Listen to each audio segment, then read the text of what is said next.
Hi guys, welcome back with me again in this channel. So on this video I'm going to show you how you can easily blend two or more videos using the masking feature in CapCut.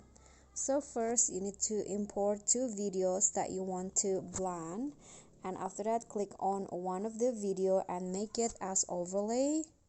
I'm going to click on the second clip, then put it under the first one. And here you can just adjust the duration. After that, okay, I'm going to adjust the size first.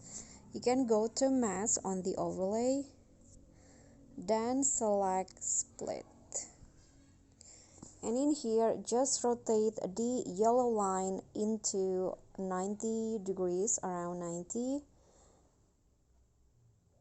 Okay, and after that you can just drag the arrow here to have like a blurry edges effect.